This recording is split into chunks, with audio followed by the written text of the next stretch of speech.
Hey everyone, this is Felicia. I'm at E3 2016 with Dwayne and Ryan from Gyre Maelstrom. Can you tell us a little bit more about your game? Sure. Gyre is a steampunk-themed action RPG. We're following the tradition of the RPGs that came before us. So while we have the deep crafting menus, the skill trees, the character class diversity that people expect of an RPG, our contribution to this genre is something that we call the Toska Engine, and that's where we shine on the narrative side. What inspired you to create a game like Gyre? Well, we're aging geeks. We're aging dorks who grew up playing tabletop RPGs. But now we've got kids, and we can't say, let's go have a sleepover at grandma's house, and we can't do these things anymore.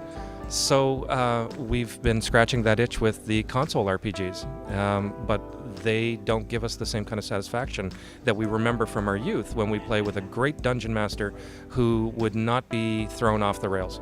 The good dungeon master can take whatever the players say and lead you on some kind of adventure that is really satisfying, and it could go on and on and on for a very, very long time.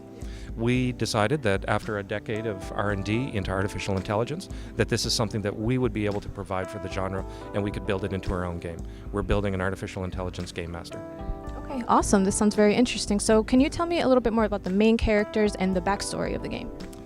Main characters, we have three main classes, Polariant, Imperient, and Current. And they are all based around the fact that they have philosophical differences.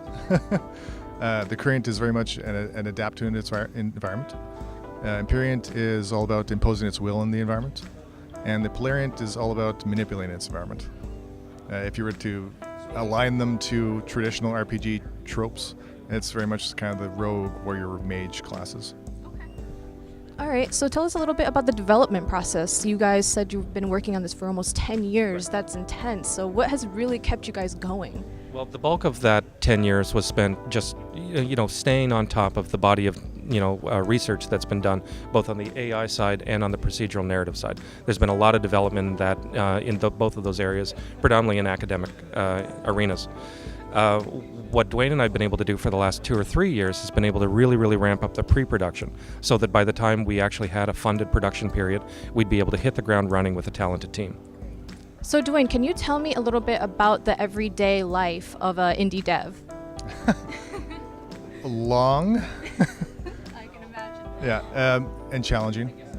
There's everything about the indie development process. You really have to love what you're doing. Back almost a decade now, met up with Ryan and approaching this kind of basically problem to try and come up with the digital game master. I was like, all right, how do we create this really cool narrative type of experience? And Ryan's background's in narrative science, and he's like, all right, try with these dozen things, start with that. So it was years of research into psychology, narrative science, computational linguistics, and bringing it all together kind of under one framework.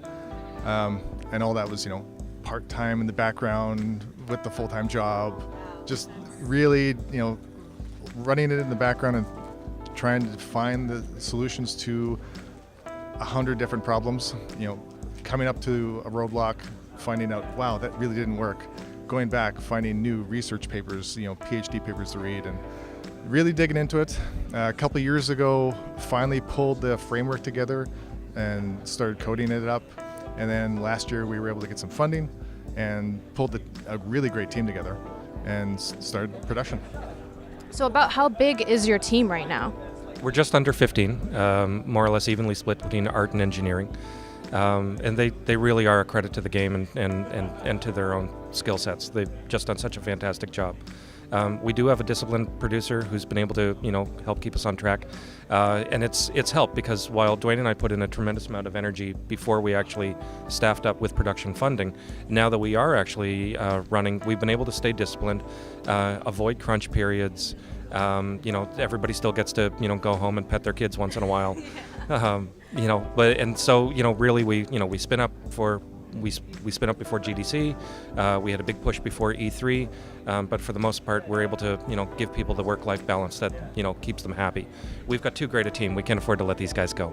That's great news. So, where do you find your developers? Do you look to like colleges for young and talented developers, or are you looking more for people who have been doing this for a really long time? It's a little split between that. First of all, we're a small Canadian developer. We're based out of Winnipeg, which just has a growing scene, but it's not well entrenched like you'd see from other major centers. Absolutely.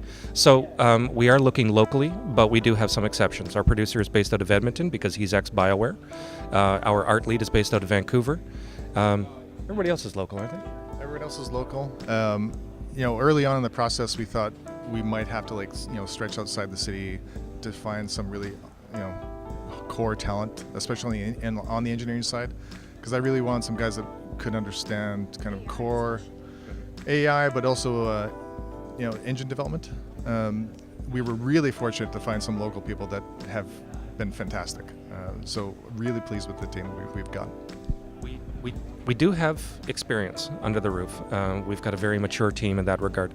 But one of the things that we look for was people who were not going to show up and say, you can't do X because it's never been done before.